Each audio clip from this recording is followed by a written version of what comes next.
कामनाएं प्रेषित करते हैं। प्रश्नकाल क्वेश्चन नंबर 301 जी, क्वेश्चन नंबर 301। माननीय अध्यक्ष महोदय, एक विवरण सभा पटल पर रख दिया गया। माननीय सदस्य। अध्यक्ष महोदय, मैंने तो सीधा सीधा सवाल सरकार से पूछा था, लेकिन सरकार ने ये नहीं बताया। उन्होंने कहा कि हम न्यूनतम मजदूरी के साथ तुलना नहीं कर सकते क्योंकि किसान की मासिक आय क्या है इसकी जानकारी सरकार के पास नहीं है। माननीय अध्यक्ष महोदय, मैं जानना चाहता हूं, सरकार ने वादा किया था कि किसान की आमदनी दोगुनी करेंगे, तो किसान की आमदनी दोगुनी हुई कि नहीं हुई, सरकार ये जवाब दे दे। और अगर नहीं हुई तो कब तक इसको पूरा करने का काम करेंगे? किसान की आय दूनी कब होगी? या दूसरा मानी बाद में पूछ लेंगे, सप्लीमेंट्री में ना। माननीय अध्यक्ष महोदय, किसानों की आय के बारे में एनएसएस की एक रिपोर्ट, वही हम लोग प्रमाणिक मानते हैं। उसके अनुसार माननीय अध्यक्ष महोदय 2002-03 में ये आय थी 2115 रुपया महीना। ये बढ़कर 2018-19 में हो गई 10,218 रुपया महीना। और इसके बाद का सर्वे अभी नहीं हुआ, लेकिन मैं माननीय अध्यक्ष महोदय आपके माध्यम से सदन को यह बताना चाहता हूं कि प्रधानमंत्री श्रीमान नरेंद्र मोदी जी के नेतृत्व में किसानों की आय बढ़ाने के लिए निरंतर प्रयत्न किए जा रहे हैं। और उन प्रयत्नों को अगर आप देखें तो हमने 6 सूत्रीय रणनीति बनाई है। पहला, उत्पादन बढ़ाना। दूसरा, उत्पादन की लागत कम करना। तीसरा, उत्पादन के ठीक दाम देना। चौथा, अगर प्राकृतिक आपदा आए तो नुकसान की भरपाई करना।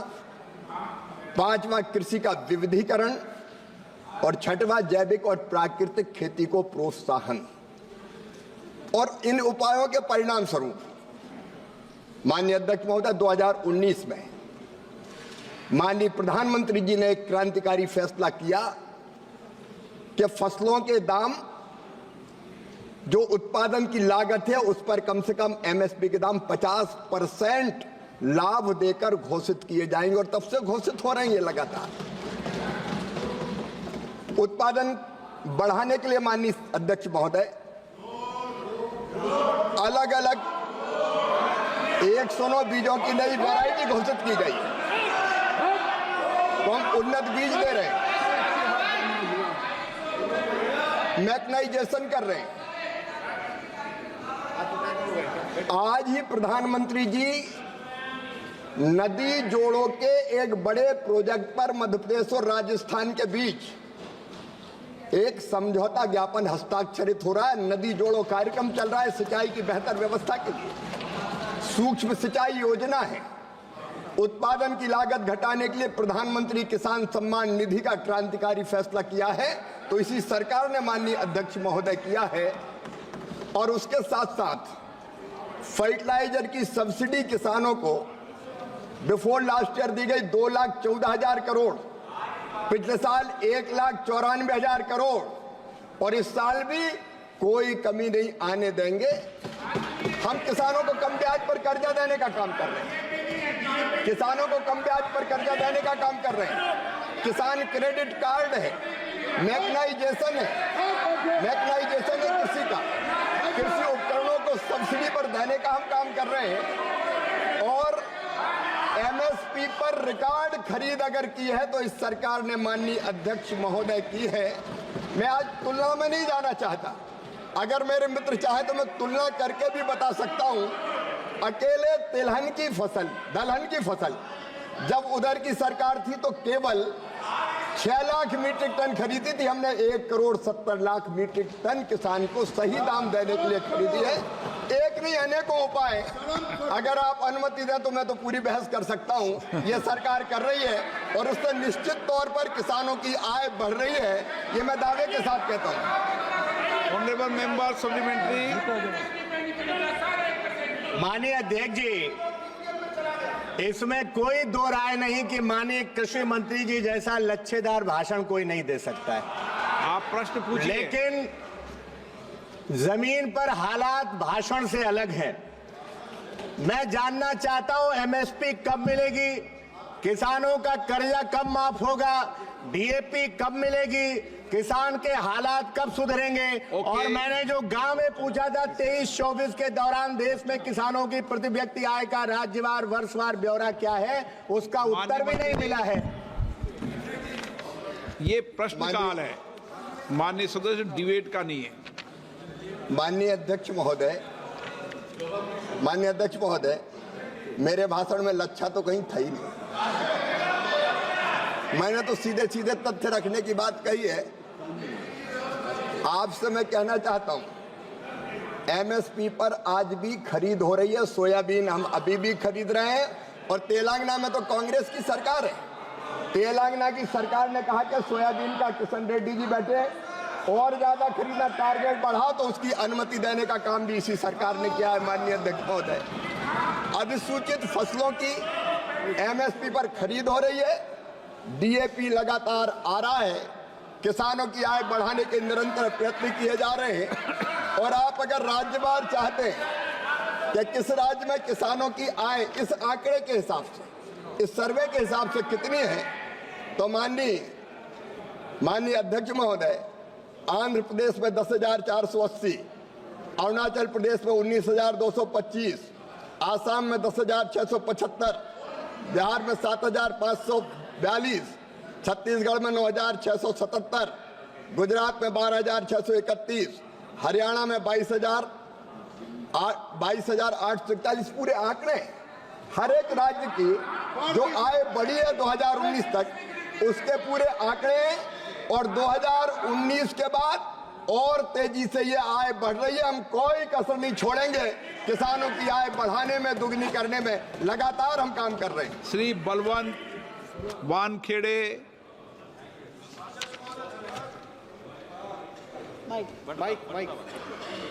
अध्यक्ष महोदय, धन्यवाद। मैं आपके माध्यम से माननीय कृषि और किसान कल्याण मंत्री से ये जानना चाहता हूं कि देश के किसानों का प्रोत्साहन देने के लिए क्या कदम उठाए जा रहे हैं, और देश में किसानों के प्रति व्यक्ति आय निर्धारित मूल्यतम मजदूरी के कम है, इसलिए छोटे और न्यूनतम सीमांत किसानों के लिए सरकार कृषि नवाचार और प्रायोगिक औद्योगिक विकास के लिए क्या कदम उठा रही है। माननीय अध्यक्ष महोदय, एक तो किसानों की आय न्यूनतम जो मजदूरी है उससे कम नहीं है, ये गलत है। और किसानों की आय बढ़ाने के लिए मैं फिर माननीय सदस्य से निवेदन करना चाहता हूं, हमने अनेकों योजनाएं बनाई है। माननीय अध्यक्ष महोदय, किसानों को हम अलग अलग योजनाओं का लाभ दे रहे हैं। जैसे मैं पहले निवेदन कर रहा था, सूक्ष्म सिंचाई योजना, मैकेनाइजेशन में सब्सिडी, कम ब्याज पर कर्जा, किसान क्रेडिट कार्ड के माध्यम से हम किसानों को केवल 4% जो हमारा ब्याज है उस पर हम कर्ज देने का काम कर रहे हैं। माननीय अध्यक्ष महोदय, एक नहीं ऐसी अनेकों योजनाएं हैं जिनके कारण किसानों की आय बढ़ाने का हम लोग काम निरंतर कर रहे हैं। लाओ Shri Krishna. Thank you, sir. Thank you for allowing me to ask this question, sir. So, Minister Ji is always positive whenever we reach out to him, sir. Sir, with coming to this issue, which is regarding Andhra Pradesh, sir, the eligible beneficiaries with regards to PM Kisan is 41,84,000 eligible beneficiaries, sir. Actual beneficiaries are 41,22,000 as of now, sir. There are almost 62,000 farmers which have been left out from PM Kisan. The reason being, there's a policy that is not being updated for the last 5 years. That is the reason.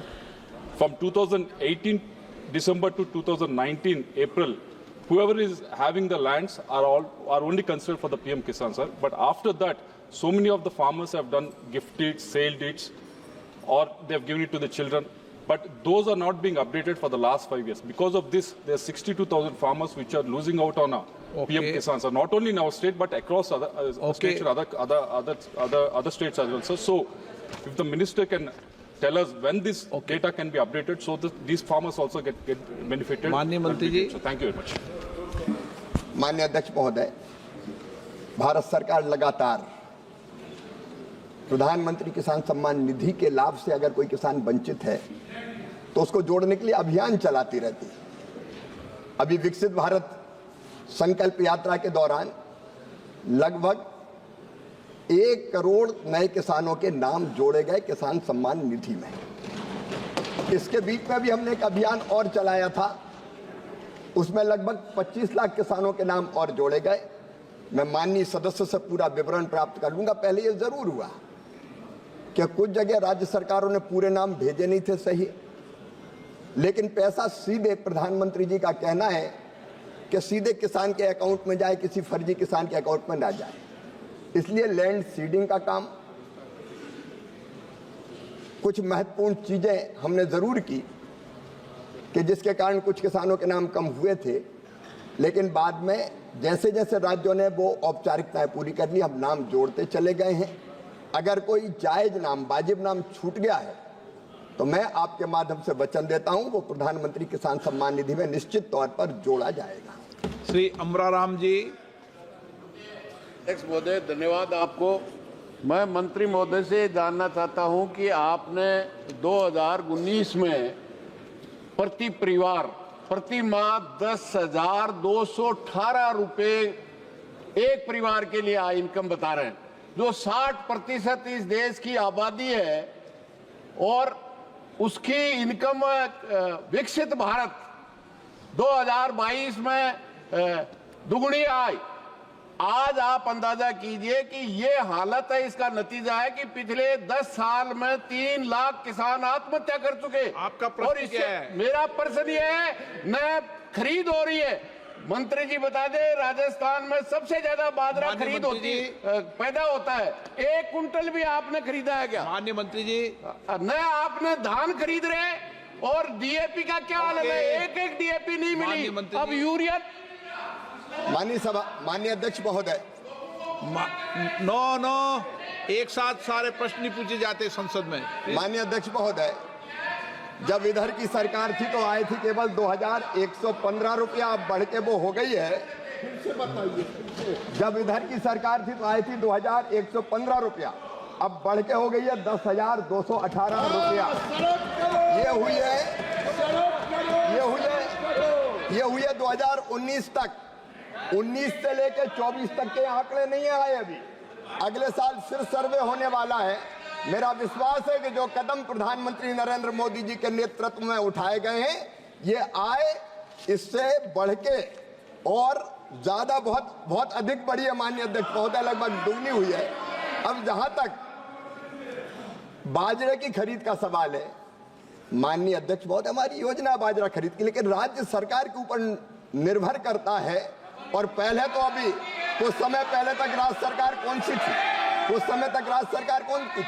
कई योजना ऐसी है कि कृषि राज्य का विषय है, केंद्र सरकार राज्यों के सहयोग से खरीद की व्यवस्था करती है, और हम मोटा अनाज भी एमएसपी पर खरीदते राज्य सरकार की च्वाइस। क्वेश्चन नंबर, माननीय सदस्य, मैंने आपको प्रश्न पूछने के अलाउ किया, फिर भी आप पहली बार आए हो, बार बार में बैठे बैठे बोल रहे हो। अगर ऐसा करेंगे तो मुझे विचार करना पड़ेगा। Question number 302 Shri Dilip Saikia. Question number 302 sir. अध्यक्ष महोदय, उत्तर सभा पटल पे रखा गया। Honorable Speaker, sir, I am pleased to note and know that under dynamic leadership of Honorable Prime Minister Narendra Modi ji, Government of Bharat taken the steps for training, capacity building and modernization of coastal police by setting up National Academy of Coastal Policing NACP, Joint Coastal Patrolling JCP, Sagar Kavach, Coastal Security Scheme CSS, etc. for 9 coastal states and 4 union territories, sir. Sir, I have a question. जैसे कि हम जानते हैं हमारे coastal जो सीमाएं हैं 7,500 kilometre के करीब है, इसमें 9 कोस्टल स्टेट्स है, 4 यूनियन टेरिटरीज है। इसके लिए जो हमारे समस्या जो है, जो अवैध तस्करी, स्मगलिंग, ये सब जो विषय है इस देश के सुरक्षा के लिए भी बहुत गुरुत्वपूर्ण है। तो मेरा प्रश्न है, ये coastal police, ministry of home affairs संदिग्ध नौकाओं और जहाज़ों को पता लगाने के लिए और समुद्री मार्गों को शरणार्थी, जो अवैध शरणार्थी अनाधिकृत प्रवेश करते हैं या नशीली पदार्थ को तस्करी करते हैं या अवैध हथियार या मानव तस्करी करते हैं, इससे निपटने के लिए भारत सरकार ने क्या कदम उठाया, क्या प्रयास किया है, इनका जानकारी माननीय मंत्री जी हमको दे सकते हैं। महोदय, जो तटीय सुरक्षा है वह 3 घेरों से संरक्षित होता है और उन घेरों के माध्यम से केंद्र सरकार, मोदी सरकार पूरी प्रयास करती है कि किसी अवैध नौकाओं का, जहाज़ों का या किसी प्रकार का तस्करी हो वह ना हो। ऐसे उस पर जो कदम उठाए गए हैं महोदय कि मछुआरों को संवेदनशील बनाने के लिए सामुदायिक संपर्क कार्यक्रम नियमित रूप से चलाया जाता है। यह इसलिए चलाया जाता है कि नौकाएं मछुआरा लेकर जाते हैं और चूंकि मछली पकड़ना उनके जीवन यापन का सबसे बड़ा और आय का साधन है, तो उस पर प्रतिबंध भी नहीं लगाया जा सकता है। तो किसी भी परिस्थिति में नियमों का उल्लंघन ना हो, अवैध काम ना हो, इसके लिए उनके अवेयरनेस का कार्यक्रम हम चलाते हैं। 20 मीटर से अधिक बड़े जहाज़ों के लिए स्वचालित पहचान प्रणाली अनिवार्य किया गया है और प्रधानमंत्री मत्स्य संपदा योजना के अंतर्गत मत्स्य पालन विभाग द्वारा मछली पकड़ने वाली 20 मीटर से कम लंबी नौकाओं पर 1 लाख ट्रांसपोंडर भी लगाए गए। मछली पकड़ने वाली नौकाओं की राजवार कलर कोडिंग की गई है, जिससे आसानी से पहुंची जा सके, सीमा को पार न कर सके जितना उनको अनुमति दी जाती है। मत्स्य पालन विभाग द्वारा मत्स्य पालन जहाज़ों के आंकड़ों की केंद्रीय रजिस्ट्री का रखरखाव किया जा रहा है। महोदय, प्रधानमंत्री मत्स्य संपदा, बस एक लाइन है महोदय, के तहत मत्स्य पालन विभाग द्वारा मछुआरों को PVC लेपित यानी आधार कार्ड जारी किया गया है। अंतर एजेंसी समन्वय एवं सूचना इत्यादि की नियमित निर्बाध का प्रदान करते हैं। महोदय, उन्होंने जो पूछा है उपलब्धियों के विषय में, इसकी उपलब्धि क्या है, तो हम जब तटीय सुरक्षा के तहत और जब जहाज़ों को या नौकाओं को हम अगर करते हैं तो उसमें जो हमारी उपलब्धियां हैं उसको जब हम देखते हैं तो किस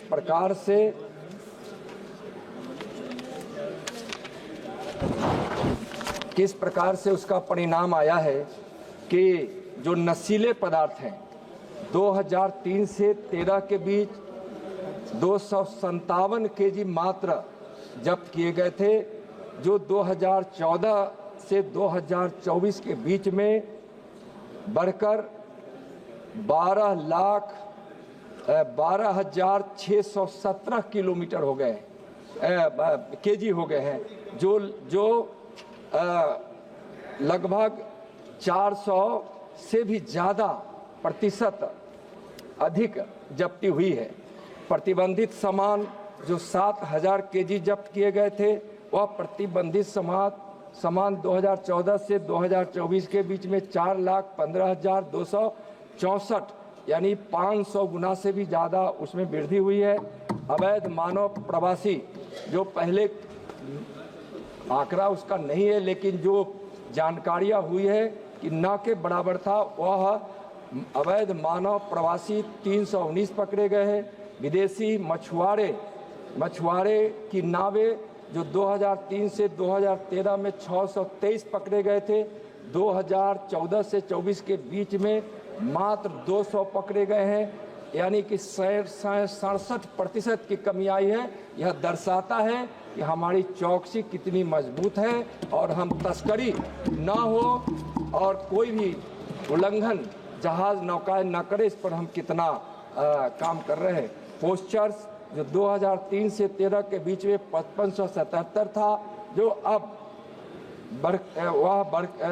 वह पोस्चर्स 1567 है, जिसमें 72% की कमी आई है। यानी कि हमारे निगरानी का और तत्परता का परिणाम है कि वहाँ हम इस प्रकार के अवैध तस्करी को या किसी प्रकार की तस्करी को हम रोकते हैं।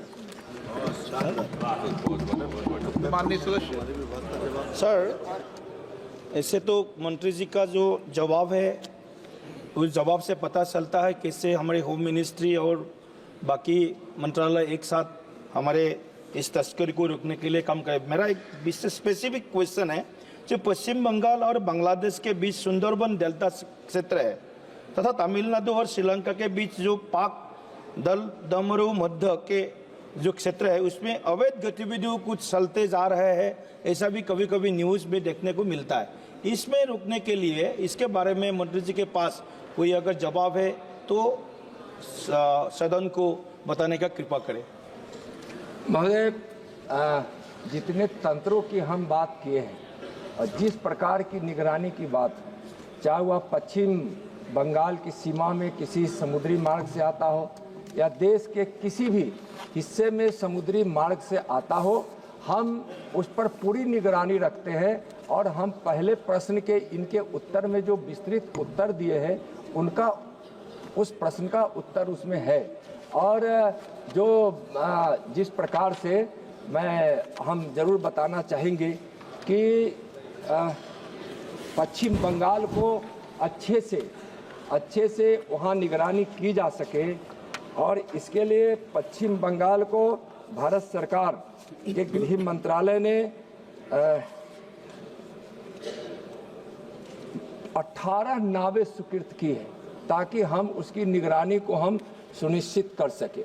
लेकिन थोड़ा अफसोस के साथ कहना पड़ रहा है कि जो 18 नावें पश्चिम बंगाल को दी गई थी, क्योंकि तटीय सुरक्षा में राज्य भी एक अवयव है और राज्य भी अपने संसाधनों का उपयोग करती है, तो उसमें पुलिस स्टेशन की भी व्यवस्था में सहयोग करते हैं। और 18 नावों को दिए हैं, उसमें से ऑपरेशनल एक भी नहीं है महोदय, गौरव एक भी नहीं है।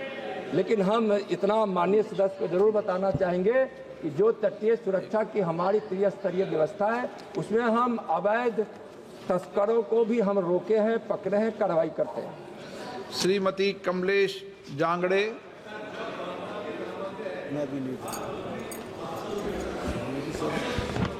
अध्यक्ष महोदय, वर्ष 2014 से अब तक देश के किसी भी तटीय क्षेत्र में प्राकृतिक आपदा श्रीमती हुई कमलेश है, जांगड़े। इधर बोल रहे अध्यक्ष महोदय, वर्ष 2014 से अब तक देश के किसी भी तटीय क्षेत्र में प्राकृतिक आपदा हुई है जिसमें केंद्र सरकार ने तत्काल समाधान किया है। इसके लिए मैं माननीय प्रधानमंत्री, माननीय गृह मंत्री जी को बहुत बहुत धन्यवाद करती हूं। महोदय, आपके माध्यम से मैं जानना चाहती हूं कि माननीय मंत्री जी से मेरा प्रश्न है कि राष्ट्रीय पुलिस अकादमी के समय प्राणी के मजबूत करने के लिए सरकार ने कौन कौन सी नीतियां बनाई हैं?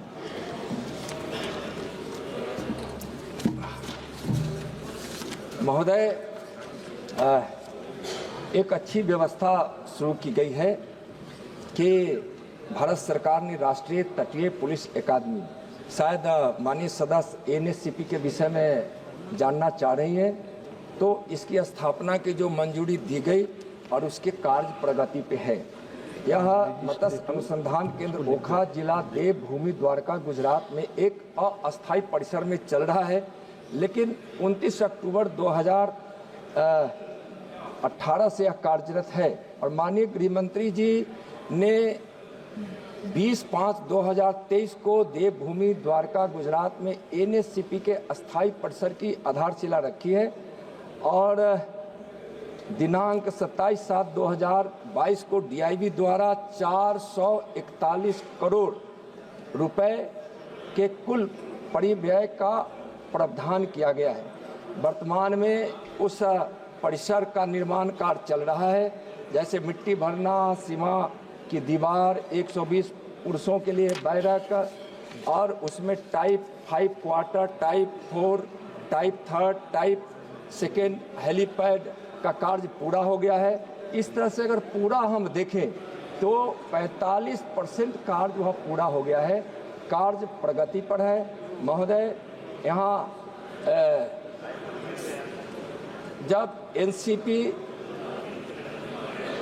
राज्यों संघ राज्य क्षेत्रों में तटीय पुलिस, कस्टम, CISF और BSF के कर्मियों को प्रशिक्षण के लिए पोर्ट ब्लेयर में भी 10 सप्ताह का मरीन पुलिस फाउंडेशन कोर्स हम चूँकि वो उस संबंध में पूछिए। इस प्रकार से हम कोची में भी कई जगह के इस प्रकार की हमने व्यवस्था की है, लेकिन महोदय उसमें हम प्रशिक्षण का कार्य देते हैं और कई तटीय सुरक्षा से संबंधित जितने भी स्टेक होल्डर हैं और जितने भी फोर्स हैं उसके प्रशिक्षण की माननीय सदस्य मोबा मित्रा जी और निर्माण कार्य माननीय सदस्य मोबा मित्रा भी के साथ चल रहा है, जो पूरा की जाएगी। सीनियर मेंबर ऑफ पार्लियामेंट भी गौरव गोगोई जी। धन्यवाद सभापति अध्यक्ष महोदय। ये सवाल बहुत ही महत्वपूर्ण है। जैसे कि आदरणीय मंत्री महोदय ने कहा कि समुद्र के तट से जो नशीले पदार्थ आ रहे हैं उसमें जो अरेस्ट कर रहे हैं, और अगर केजी की तुलना में देखा जाए तो लगभग 400% की वृद्धि हुई है। जितना केजी के नशीले पदार्थ इन्होंने पकड़े हैं, तो ये नशीली पदार्थ जो आ रहे हैं हमारे देश के अंतर्राष्ट्रीय सुरक्षा के लिए बहुत खतरा है। और इसलिए हम अपेक्षा करते थे कि सीनियर हमारे मंत्री, होम मिनिस्टर यहाँ पे नहीं रहते, पर मेरा सवाल यही है कि इन्होंने ये जो अरेस्ट जो कर रहे हैं 400% का जो वृद्धि हुआ है केजी का, इसको आप दो नजरिए से देख सकते हैं। आपका प्रश्न क्या है? प्रश्न मेरा बस नजरिए से देख सकते हैं कि इतने अरेस्ट होने के बावजूद भी ये ड्रग ट्रेड में वृद्धि हो रही है। तो मैं ये इतना जानना चाहूँगा कि ये नशीली पदार्थों में जो लोग इन्होंने कितने लोगों को इन्होंने अरेस्ट किया, किन प्रोविजंस के तहत इन्होंने अरेस्ट किया, क्या उनको बेल मिल रही है, जमानत दिए है? मैं ये चीज उनसे जानना चाहता हूँ, कितने लोगों को इन्होंने अरेस्ट किया। नशा मुक्ति के खिलाफ पूरी संसद को, एक मिनट, नशा मुक्ति के खिलाफ सभी माननीय सदस्यों को अपने अपने क्षेत्र में एक बड़ा, व्यापक और गंभीर अभियान चलाना चाहिए। ये सामाजिक आंदोलन से ही समाप्त होगा और इसको समाप्त करना ही चाहिए, ये हमारा संकल्प होना चाहिए।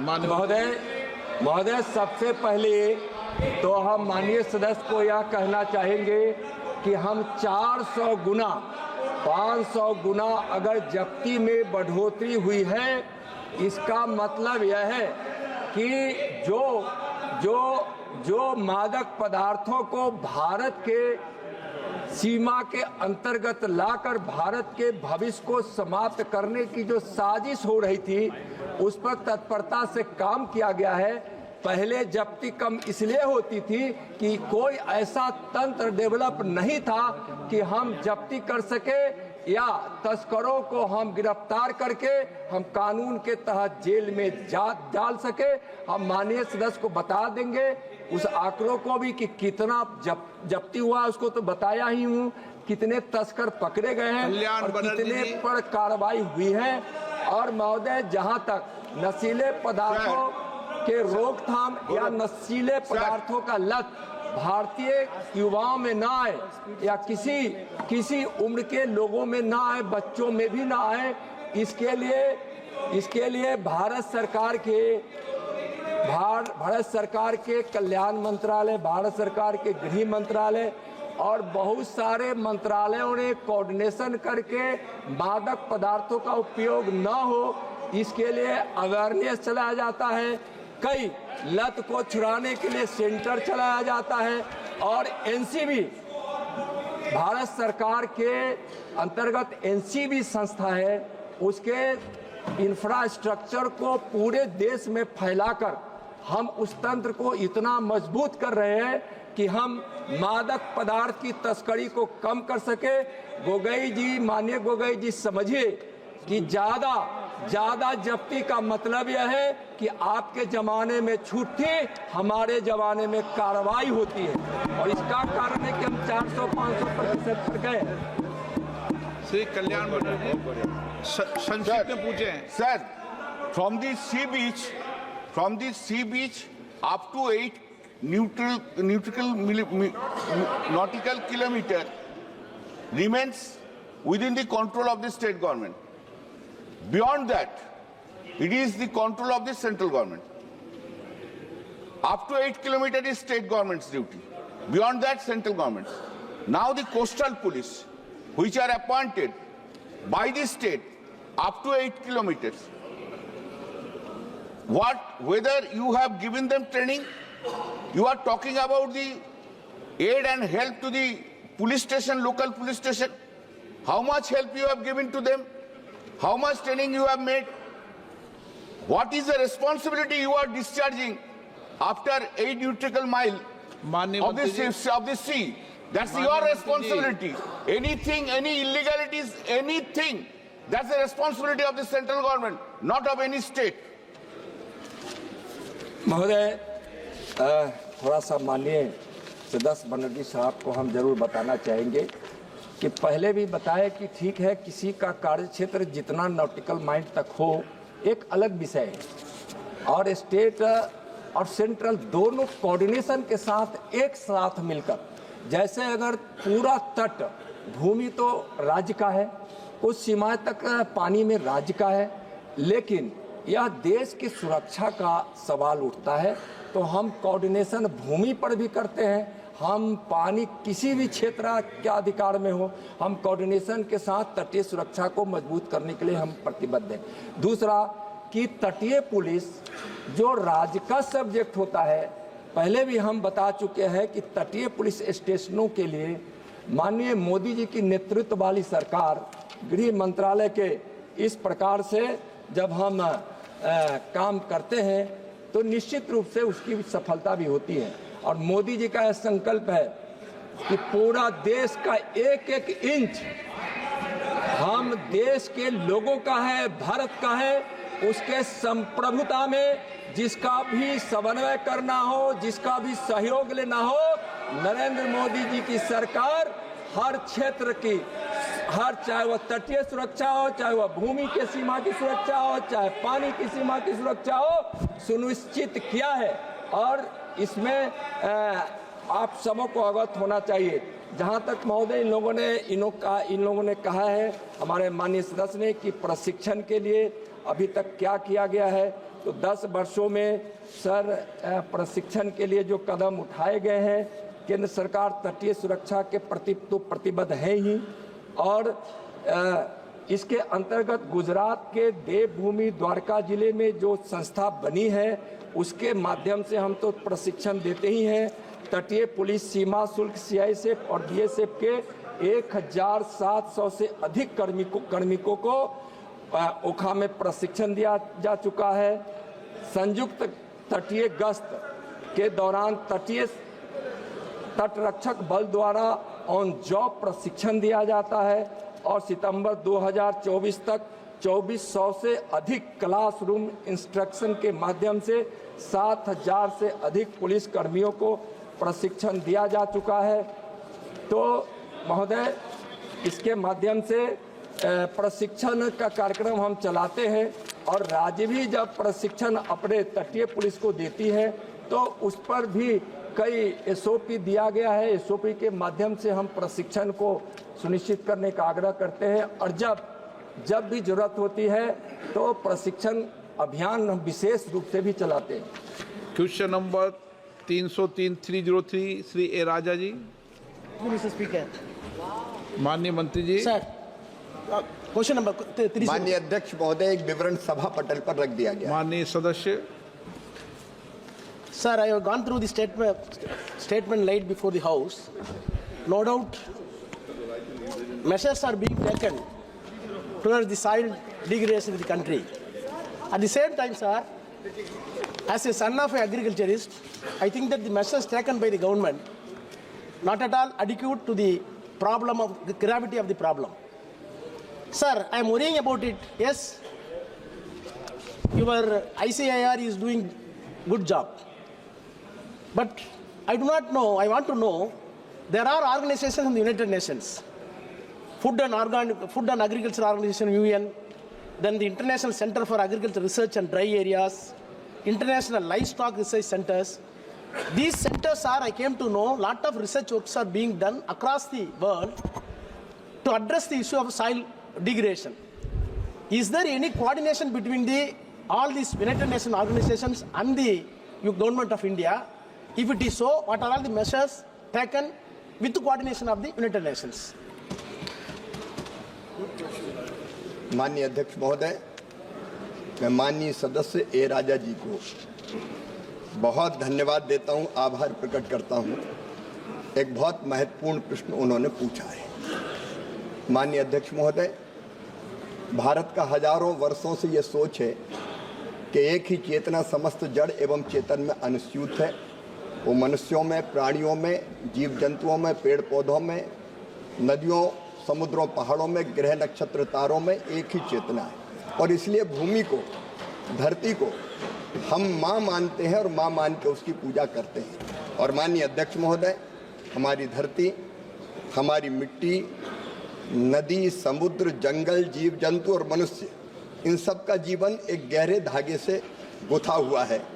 और इसलिए सही तरीके से अगर मिट्टी का प्रबंधन ना हुआ हो और मिट्टी के प्रबंधन के साथ साथ संरक्षण का काम नहीं किया जाएगा तो निश्चित तौर पर आने वाली पीढ़ियों के अस्तित्व पर ही संकट पैदा हो जाएगा। और इसलिए माननीय अध्यक्ष महोदय, भारत सरकार ने भूमि के क्षरण को, मिट्टी के क्षरण को, इरोजन की इस गंभीरता को समझा है। मैं माननीय सदस्य महोदय को बताना चाहता हूं, इसरो ने समय समय पर जो अध्ययन किए हैं उसके कारण वाटर इरोजन, विंडो इरोजन, फिर लवणीयता, क्षारीयता, वाटर लॉगिंग, मानवीय गतिविधियों के कारण लगातार ये क्षरण हो रहा है। और इसको रोकने के लिए जो भारत सरकार उपाय कर रही है, माननीय अध्यक्ष महोदय, मैं उनके बारे में सदन को बताना चाहता हूं। भारत सरकार ने 2014 से, जब से इधर की सरकार सत्ता में आई, मिट्टी की सुरक्षा के लिए एक नहीं, दो नहीं, तीन प्रभावी योजनाओं का प्रारंभ किया है। एक हमारी सॉइल हेल्थ एंड फर्टिलिटी योजना, इसका कुल बजट 1341 करोड़ 95 लाख रुपया है। इसमें 24 crore 60 lakh soil health card बनाए गए हैं। और मिट्टी के परीक्षण के बाद किसान फर्टिलाइजर के संतुलित उपयोग कर सकता है, वो पोषक तत्वों की स्थिति जान सकता है, वो कौन सी फसल लगाए ये जानकारी प्राप्त कर सकता है। और इसके लिए जागरूकता पैदा करने के लिए भी 7 लाख डेमोन्स्ट्रेशन किए गए हैं। 93,781 किसानों को ट्रेनिंग दी गई है। 7,425 किसान मेले आयोजित किए गए हैं। आत्मा और केवीके के माध्यम से भी किसानों को सलाह दी गई है। जन भागीदारी को प्रोत्साहित करने के लिए 70,002 कृषि सखियों को प्रशिक्षण दिया गया है। स्कूल सॉइल हेल्थ प्रोग्राम में हमारा 1020 स्कूलों में सॉइल लैब स्थापित की गई है। 1,25,532 बच्चों को प्रशिक्षण दिया गया है। परंपरागत कृषि विकास योजना हमारा दूसरा कदम है माननीय अध्यक्ष महोदय। इसके अंतर्गत मिट्टी में जैविक कार्बन के सुधार के लिए हम निरंतर प्रयास कर रहे हैं। और इस योजना के अंतर्गत किसानों को जैविक इनपुट्स के लिए प्रति हेक्टर 15,000 रुपये की सहायता 3 वर्षों की अवधि के लिए देने का काम किया जाता है डीबीटी के माध्यम से। और माननीय अध्यक्ष महोदय, पूर्वोत्तर क्षेत्र में भी mission organic value chain development ये प्रारंभ किया गया है, जिसमें 100% 100% वित्त पोषण भारत सरकार के द्वारा किया जाता है। और जो सारे उपाय किए गए हैं, इसके साथ साथ माननीय अध्यक्ष महोदय, अभी भारत सरकार ने प्राकृतिक खेती मिशन को लॉन्च किया है, जिसके कारण हम केमिकल फर्टिलाइजर के असंतुलित और अनियंत्रित उपयोग को रोकते हुए हम नेचुरल फार्मिंग, प्राकृतिक खेती की तरफ बढ़े। इसके अलावा भारत सरकार के अनेकों जो विभाग हैं, वाटरशेड मैनेजमेंट का काम ग्रामीण विकास विभाग के द्वारा किया जाता है। और इन सारे प्रयत्नों के कारण जो नेशनल प्रोडक्टिविटी काउंसिल स्टडी में ये खुलासा हुआ है कि रासायनिक उर्वरकों के उपयोग में भी, केमिकल फर्टिलाइजर्स के उपयोग में भी 8 से लेकर 10% की कमी आई है। और उसके साथ साथ माननीय अध्यक्ष महोदय, हमने डिजिटल कृषि मिशन के तहत राष्ट्रीय मृदा मानचित्रण कार्यक्रम को 1:10,000 पैमाने पर, मतलब 2 सैंपल के बीच की दूरी 100 मीटर होगी, वो सैंपल लेने का हमने काम किया, जो पहले 500 मीटर थी। और इसके अंतर्गत हम कुल कृषि भूमि 142 मिलियन हेक्टेयर का पूरा परीक्षण करेंगे। 30 मिलियन हेक्टेयर का इसमें हो चुका है। और माननीय अध्यक्ष महोदय, सॉइल मैपिंग के जो लाभ होंगे, मृदा के संरक्षण की जानकारी मिलेगी, पोषक तत्वों की उपलब्धता कितनी है इसका पता चलेगा, जल धारण क्षमता का सटीक आकलन होगा, भूमि का बेहतर उपयोग और प्रबंधन किया जाएगा, किसान नीति निर्माताओं और शैक्षणिक संस्थानों को और शोधकर्ताओं को नीति निर्माण के लिए ये डाटा उपलब्ध होगा। माननीय अध्यक्ष महोदय, ICAR ने जो काम किए हैं, जिप्सम आधारित तकनीक का प्रयोग करके 2.2 मिलियन हेक्टेयर जमीन को रिक्लेम करने का काम किया है। जल संरक्षण का काम 27,000 हेक्टेयर में हुआ है। सॉल्टी लैंड रिक्लेमेशन का काम भी 75,000 हेक्टेयर में हुआ है। मैं विस्तार से बता रहा था हम क्या क्या उपाय कर रहे हैं, ये सारे उपाय किए जा रहे हैं। इसके अलावा ICAR ने चावल की 16 विशेष बीजों की किस्में जो साल्टी भूमि के लिए हैं वो विकसित की है। गेहूं की 5 की है, सरसों की 8 की है, चने की 1 की है। तो लगातार मिट्टी और जल संरक्षण के क्षेत्र में सरकार काम कर रही है। श्री ए राजा जी। Sir, my specific question was, though it is not yet answered, I am passing my supplementary, but I have to register in the House. I asked if there any international protocol under the United Nations, it was not answered. Please try to answer later. My second question is, sir, land is a state subject. Agriculture is a state subject. This country is an agriculture country. What type of coordination you are extending to the state governments? Not the usual manner. At least regional wise, are you ready to start laboratories in the regional areas to facilitate the state government? Because state governments cannot be expected to have, all state governments, Tamil Nadu may have it, all other governments may not have such scientific equipments. So is there any exclusive special program to establish the regional level? Any laboratories can be given to the state government with financial assistance to the states. Thank you, sir. माननीय अध्यक्ष महोदय, कृषि राज्य का विषय है, ऐसा विद्वान माननीय सदस्य कह रहे हैं, ये बात सच है। केंद्र सरकार इन सब योजनाओं को जो मैं अभी बता रहा था, राज्य सरकारों के सहयोग से ही लागू करती है।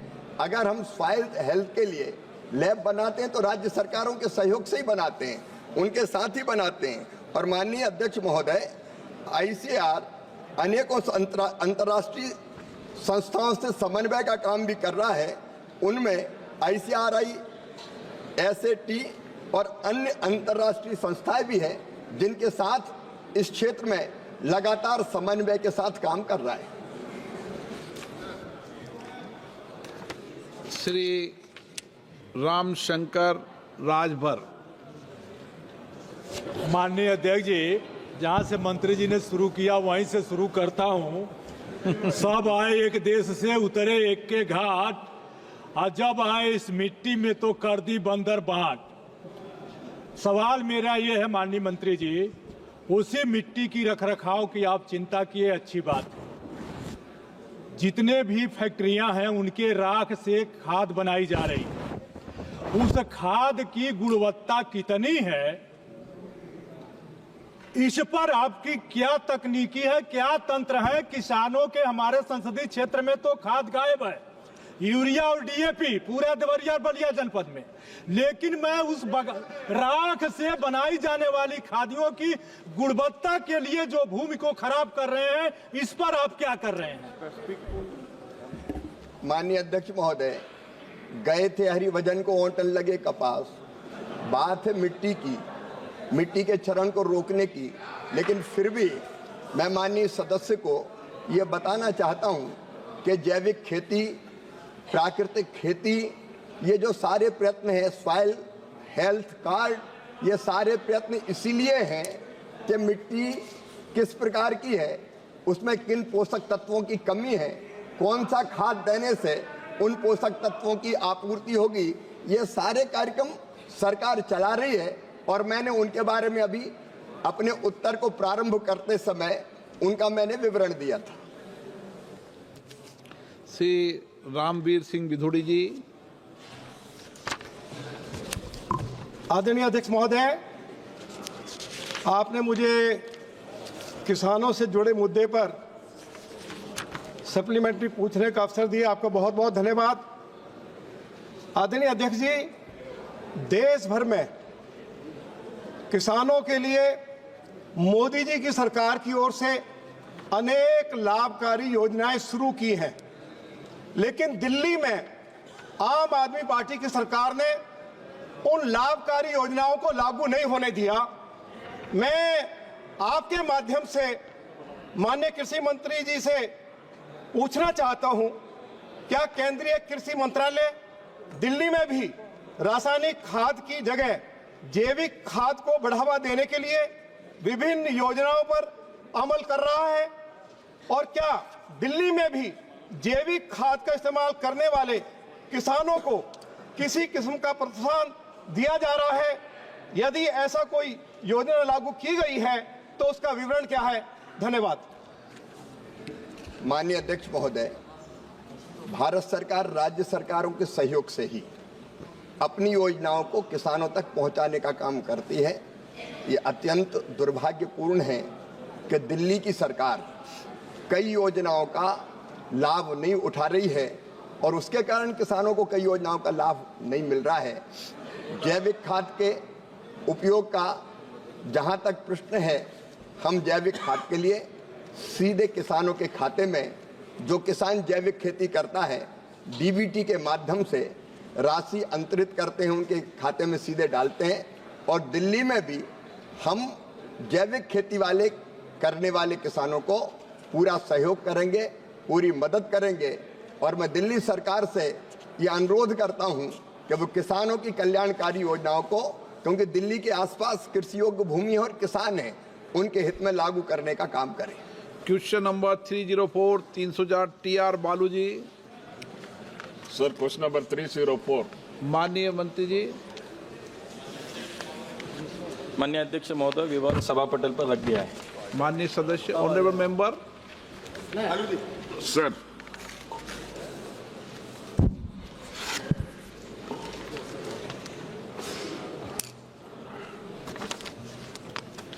GST is applicable on goods and services marketed by all cooperative societies, but non-application of GST to cooperative sector is very important, as it will help in a big way to improve their profitability. Ultimately, it will help to ensure the livelihood support of lakhs and lakhs of poor people like artisans, craftsmen, weavers, etc., employed in this sector. I want to know whether Government of India would make any comprehensive study as to better viability and to retrieve ailing industries.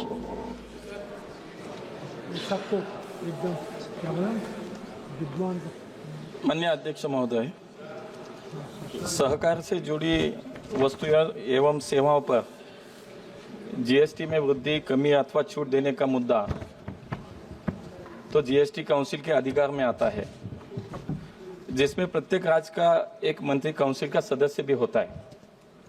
मेरा यह अनुरोध है कि माननीय सदस्य अपने राज्य सरकार के नामित मंत्री के माध्यम से जीएसटी काउंसिल में यह विषय उठा सकते हैं क्योंकि ये जीएसटी काउंसिल तय करती है। हम तो केवल कोऑर्डिनेशन का काम कर सकते हैं, जिससे केंद्र और राज्य के सम्मिलित प्रयास से इस मुद्दे पर जीएसटी काउंसिल में चर्चा करके कार्यवाही की जा सकती है। Honorable member. So contribution to cooperative societies are very high in terms of employment. According to estimates, by 2030, cooperative sector in India is capable of providing 11 crores jobs, and its share in GDP will be up to 5%. Thus, the sector needs substantial support in order to abolish poverty. Recently, the Minister of Cooperation from Tamil Nadu met Honorable Home Minister, Honorable Amit Shah ji, and requested for exemption of GST to cooperative societies. For that, Ministry of Home Affairs has recommended this matter to Finance Ministry, and what is the outcome? माननीय मंत्री जी। माननीय अध्यक्ष महोदय, माननीय नहीं, राज्य मंत्री भी दे सकते हैं, सबको व्यवस्था है नियमों प्रक्रियाओं में। माननीय अध्यक्ष महोदय, तमिलनाडु के सहकारिता मंत्री ने जो निवेदन दिया था, उस पर ही हमने चर्चा करके उसमें से जो कुछ पॉइंट्स यहाँ पे उसमें आए हैं, उसी के तहत मैंने जीएसटी का मुद्दा जो आपने उठाया था, उसमें ही एक मुद्दा जीएसटी का ही था, उस पर ही मैंने यहाँ पे जवाब दिया है। बाकी जो कुछ उसमें चीज़ है, उसे सविस्तर रूप से माननीय सहकारिता मंत्री जो आपके तमिलनाडु के, उनसे फिर से एक बार बात करके फिर हम एक बार उसके साथ बैठ के जो कुछ उनके मुद्दे हैं उस पर काम करेंगे। श्रीमती सुप्रिया सूले। सर, पेज 8 और 9 में जो रिप्लाई सर ने लिखा है, उसमें उन्होंने कहा है कि एनसीडीसी का जो फंड आता है वो कोऑपरेटिव शुगर मिल्स को भी दिया जाता है। उन्होंने रिप्लाई में कहा है ऐसी बहुत सारी कोऑपरेटिव मिल्स महाराष्ट्र में भी है जहां एनसीडीसी से पैसा महाराष्ट्र ज़रूर जाता है, सरकार केंद्र सरकार भेज देती है, लेकिन महाराष्ट्र सरकार या कोई भी स्टेट सरकार को अधिकार होता है कि जब सेंट्रल गवर्नमेंट ने पैसा, जैसे राव साहब गोडगंगा कारखाना हो या राजगढ़ शुगर फैक्ट्री हो, इनको यहाँ से पैसा अप्रूव होके गया है, लेकिन स्टेट गवर्नमेंट ने वो आगे दिया नहीं है। तो इस मामले में क्या ये सरकार करेगी, क्योंकि फिर उनको कोर्ट जाना पड़ता है। तो केंद्र सरकार तो पैसा दे रही है, लेकिन डिस्बर्समेंट सरकार महाराष्ट्र की या कोई भी स्टेट नहीं दे रही है। इस पर क्या एक्शन लेंगे ये सरकार? उनके रिप्लाई में भी उन्होंने ये कहा है, page 8 and page 9। Thank you sir. माननीय अध्यक्ष महोदय, एनसीडीसी के माध्यम से दो तरह यहाँ पे अर्थ सहायता दी जाती है चीनी मिलों के लिए। एक तो सीधे एनसीडीसी के माध्यम से भी हम दे सकते हैं, और दूसरा है कि राज्य सरकार जिसकी गारंटी देती है, ऐसे कुछ चीनी मिलों को हम राज्य सरकार के द्वारा यहाँ पे अनुदान देते हैं, सहायता करते हैं। और माननीय सदस्य ने जो यहाँ पे शंका व्यक्त की है, क्यों मुद्दा रखा है, मैं आपके माध्यम से उनको बताना चाहता हूं कि हम राज्य सरकार को ये यहाँ से मदद करते हैं। वो राज्य सरकार की नीति होती है, उनके पास जो प्रस्ताव आते हैं उनको वो देते हैं। लेकिन अगर ऐसा कोई हुआ है, ऐसा कुछ हुआ है कि अगर हमने यहाँ पे मान्यता दिया और वहाँ पे नहीं मिला, तो बिल्कुल उसकी जांच होगी, बिल्कुल उसके लिए सहायता होगी। मैं आपको यहाँ ये भी बताना चाहता हूँ कि आज तक पूरे महाराष्ट्र में सभी चीनी मिलों के लिए तकरीबन 400 करोड़ के 4,000 करोड़ के ऊपर सहायता दी गई है। इसमें से कोई पार्टी, कोई दल देखा नहीं जाता। ये चीनी मिलों के लिए सहायता देने की भूमिका है। यहाँ पे महाराष्ट्र में तो सहकारिता बहुत बड़ी है, तकरीबन 60-70% जनसंख्या सहकारिता से जुड़ी हुई है। तो सहकारिता से समृद्धि, ये जो मंत्र हमने परिकल्पना से आगे चले, माननीय मोदी जी के नेतृत्व में, अमित भाई के मार्गदर्शन में हम काम कर रहे। तो कोई भी पार्टी हो, कोई भी दल हो, लेकिन इसके आगे जाके हर किसी को मदद करना, सहायता करना, ये हमारी भूमिका है। मैं बिल्कुल इसका विचार करूँगा। श्री रंगअप्पा बड़ने। माननीय अध्यक्ष महोदय, सहकारी क्षेत्र महाराष्ट्र में सबसे ज़्यादा है। देश भर के सहकारी क्षेत्र को बढ़ावा देने के हेतु देश के प्रधानमंत्री सम्माननीय नरेंद्र मोदी जी ने सहकारिता मंत्रालय की स्थापना की और देश के गृह मंत्री जी, जो कि सहकारिता मंत्री जी है, माननीय अमित भाई शाह जी, उनके नेतृत्व में ये मंत्रालय काम करता है। तो पूरी तरह से केंद्र सरकार देश भर के सहकारी क्षेत्रों को बढ़ावा देने और सहायता देने का काम इस मंत्रालय द्वारा करती है। मैं आपके माध्यम से माननीय मंत्री से जानना चाहता हूँ, सहकारिता मंत्रालय के प्रयास से प्राथमिक कृषि सहकारी समिति और प्राथमिक सहकारी कृषि और ग्रामीण विकास बैंक के क्रेडिट डिपॉजिट एवं कैश लोन की सीमा में वृद्धि हुई क्या नहीं? माननीय अध्यक्ष महोदय, मैं आपके माध्यम से संगीता कुमारी सिंह देव, यहाँ पे माननीय सदस्य ने जो प्रश्न उठाया, एक मिनट सॉरी सर, हाँ, तो माननीय प्रधानमंत्री जी के मार्गदर्शन में जो मैंने अभी कहा कि सहकार से समृद्धि के विजन को प्राप्त करने के लिए माननीय अमित भाई जी के, हमारे सहकारिता मंत्री के नेतृत्व में सहकारिता क्षेत्र को ग्रामीण अर्थव्यवस्था का इंजन बनाने के लिए जब से सहकारिता मंत्रालय बना है तब से पिछले 3 साल में कई बड़े कदम उठाए गए। जैसे कि आप सब जानते हैं, पैक्स और प्राथमिक सहकारी कृषि और ग्रामीण विकास बैंकों का ग्रामीण अर्थव्यवस्था में एक महत्वपूर्ण स्थान है और जिससे छोटे और सीमांत किसान जुड़े हुए हैं। इन सहकारी संस्थाओं में पहले नकद जमा और नकद ऋणों की सीमा प्रति सदस्य केवल 20,000 रुपये इतनी थी, उसे बढ़ाकर अब 2 लाख रुपए कर दी गई है। ये कदम इन आर्थिक संस्थाओं के कार्य को सुविधाजनक बनाएगा कि उनके व्यवसाय में वृद्धि होगी तथा समितियों के साथ जुड़ा किसान लाभान्वित भी होंगे। क्वेश्चन नंबर 305, माननीय श्रीमती संगीता कुमारी सिंह जी। क्वेश्चन नंबर 305, माननीय मंत्री जी। Statement is laid on the table. माननीय सदस्य। Madam, as per the information provided by the ministry for the last 5 years, the percentage share of SEZ's exports in relation to the total exports of Odisha is not very promising.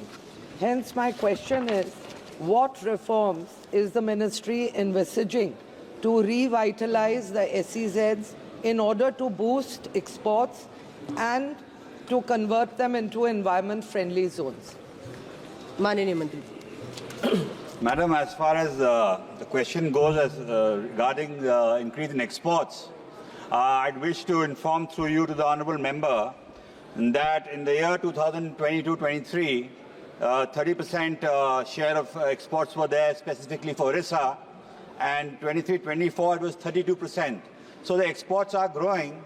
However, the concern of the member is that they're not growing in the proportion and the speed that it needs to. But the overall picture as far as India goes, I'd like to inform through you to the honourable member that the employment through SEZ in 2013-14 was 1,28,000 approximately, which has reached 31,94,000 in 23-24. And as far as exports goes, the value was about 49,477, and which has grown over the last year. I can tell you, it 7% over the previous year. So exports are growing, but certain reforms have been taken, and they are in the process where we are easing issues related to the SEZs.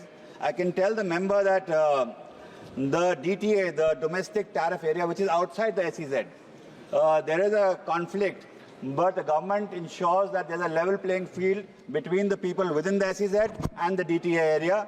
And if there is a vacancy of 20% land in the SEZ, we have gone in for a reform where the DTA can be those on the 20% of the area of the SEZ. And single window clearances, work from home, from the IT-related issues of the SEZ, and denotification of SEZ has also become simpler. So these are the reforms the government is carrying. प्रश्नकाल समाप्त। माननीय सदस्यगण, कुछ विषयों पर स्थगन प्रस्ताव की सूचनाएं प्राप्त हुई हैं। माननीय अध्यक्ष जी के